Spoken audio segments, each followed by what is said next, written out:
এখন আমি একটা টিস্যু দিয়ে সুন্দর ফুল তৈরি করব। তার জন্য আমি একটা টিস্যু নিয়েছি, তারপর এটা আমি মাঝখান থেকে কেটে কেটে নিচ্ছি। কেটে নেওয়ার পর এটা আমি এখন ভাঁজ করে নেব ঠিক এইভাবে। তারপর আমি গোল শেপ করে কেটে নিচ্ছি। আমার কাটটা শেষ, এখন আমি খুলে নেওয়া শেষ। আমার 3টা হয়েছে, আমার লাগবে 2টো। আপনারা যে কোনো পাপড়ি দিতে পারেন। তারপর আমি একটুখানি তারপর আমি এখন উপরে একটুখানি মার্কার রং দিয়ে রং করে দিচ্ছি। 2টোই করে নিলাম, তারপর আরেকটু করে নিলাম। এখন আমি একটুখানি ক্লে বের করে নিচ্ছি। ক্লেটা রাউন্ড শেপ করে একটুখানি চেপটে করে এই সাইডে অর্ধেক, এই সাইডে এই অর্ধেক।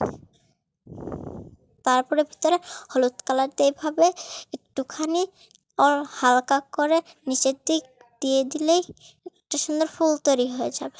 তারপরে এইভাবে একটুখানি ব্রাশ দিয়ে পানি দিয়ে দিলেই এটা আরও কালারটা ছড়িয়ে পড়বে, দেখতে আরও সুন্দর লাগবে। তারপর আমি পাপড়িগুলো একটুখানি সুন্দর করে ছেড়ে দিলাম। কেমন হলো এসব?